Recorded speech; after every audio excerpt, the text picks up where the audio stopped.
The Daily Mirror are reporting that RB Leipzig striker Benjamin Sesko favours a move to Arsenal this summer. The Slovenia international is valued at around £45 million and is also wanted by Chelsea and by Manchester United. The 6'5", 20-year-old scored 18 goals in all competitions this season. Striker, though, the big question for most Arsenal fans is what's going on with the striker search? Do you think Arsenal will be able to get one of their main targets in January, or are they going to have to wait until the summer, which won't please the fans? They're really difficult deals to do in this window. The best attack in the Premier League. He said, in my opinion, they're the best attacking team in the league by a mile. The stats say it. Everything I've seen says it in open play. Right. We've had a good 25 minutes of being nice. Right? That stops here and now. Right? What the hell? What loopy juice is he on? What the hell is he talking about? Now, Chelsea played some really nice stuff at the start of the season. There is no doubt about that. And even when they were playing their best stuff, which was good, they were not the best attacking team in the country. Right? They were not. Since the turn of the year or thereabouts, that fast, direct, quick transition play has fizzled. Has fizzled out. You only had to look at yesterday's game as a sort of gauge to where they are. They were so weak in attack that Arsenal, who, by the way, Arsenal know they're a team that are not going to win the league, right? And they played like a team that are not going to win the league. They played like a team that was in second gear, that have bigger fish to fry. And they even said to Chelsea, in times during this game, I tell you what, have the ball. Have the ball, we'll just sit in, keep a nice shape.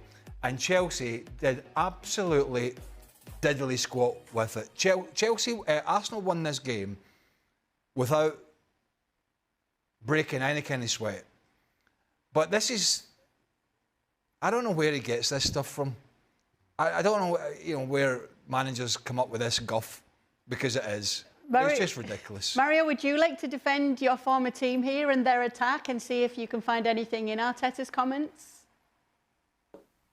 No, not really, because I think the only thing I could say, they had maybe a striker and he didn't, you understand? And so that will be what Jackson, you understand, had been up and down, and now that the injury is on, we can see that he's a big miss. And then, okay, you cannot highlight Palmer as a striker because he clearly isn't, but he scored a lot of goals for them. No, I understand, look, in the sense of like the way what he said, they have the best attack. Look, they work together. He's not going to slack him off. He's not going to attack him. But what he said, the compliment that he gave him, I understand you want to give each other compliments, but it didn't really work. I mean, Chelsea didn't turn up. They were not, you understand, they had more of the ball, but I've seen that a number of times when they play. It's like, you got to make sure you penetrate. If you just hold the ball in the team and go left, right, it doesn't matter. That's just, I have the ball, and what? What do you do with it? Sometimes you got to be direct. And that is the thing with him. Defensively, Arsenal had one tactic. Keep moving, because sometimes they will struggle. Reece James sometimes right back, then Fofana center half, then right back. Then it became a mess at the back. And then in the middle of the park they struggled too. They didn't understand the defenders' problems. Then in the middle, and then the attackers. So the whole line for Chelsea at the moment now is a problem. And that is what they got to look for. They got to understand that the spine of the team is not working well. Well, it's interesting that it wasn't only Mikel Arteta who's been criticised by the fans for what he said after the game, because Enzo Maresca also said this about his team. I think overall we struggled a bit in the first 20 minutes, but after that we controlled the game, we created some chances. Second half the game was there, 50-50. He's insisting that his side controlled the game, Shaka. I'm looking at the stats from the game on Sunday. Chelsea had 0.35 expected goals.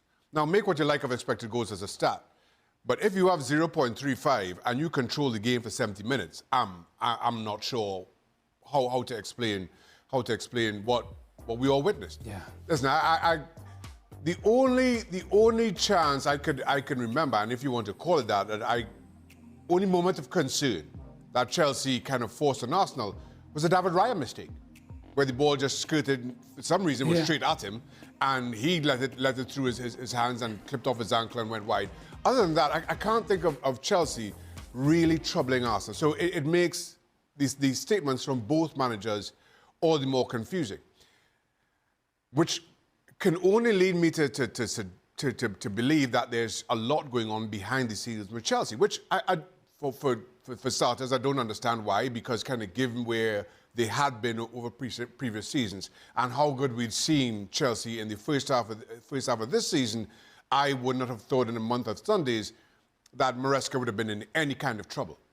But both those statements, it sounded like, Maresca sounded like he is making a case for his job, for the job that he's doing. And in Arteta's case in the statement, he is making a case for a good friend of his to keep this job despite what we're all seeing with our eyes. Other than that, nothing makes sense about this. Nothing makes sense about Arteta's statement, Maresca's statement, the stats that we're looking at, what we saw with our own two eyes. So it has to be something more to it, which, again, I don't agree with if that's the case, but I certainly can't explain. It's a love fest. The two of them were at City together, weren't they? Yeah, well that's the thing. I mean, but why though? I mean, it was a poor game. You did play well. The game, it was a bore fest. I mean, it should have been played behind closed doors. I mean, it wasn't worth watching. You got one team that knows it can't win the league and played, as I said, played at a training match pace, and the other side in Chelsea, that all the good plays sort of fizzled out. All the good stuff from the start of the season is pretty much gone, and that's exactly what the game was.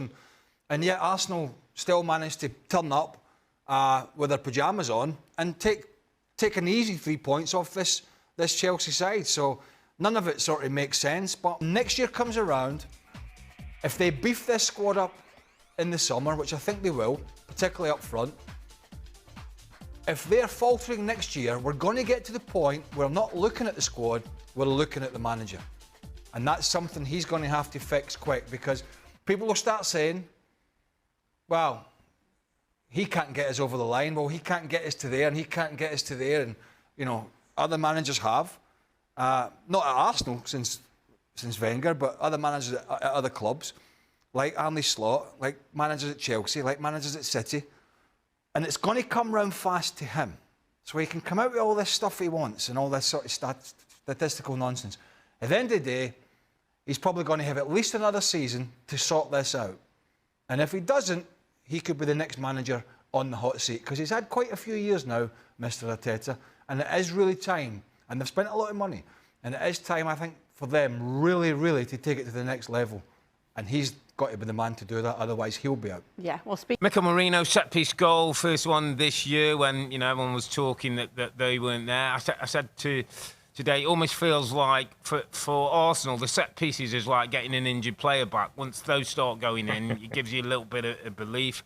I didn't think it was a classic game. I thought Arsenal should have took the chances and got further ahead. I thought Chelsea were quite poor. I didn't think they particularly had a threat at the top end of the pitch. Obviously, no Cole Palmer, Jackson missing, Madueke missing on the other side. But I felt like Arsenal had enough, got the goal, didn't really need to exert them too much, absorbed what Chelsea had, basically got the 3 points and got the job done.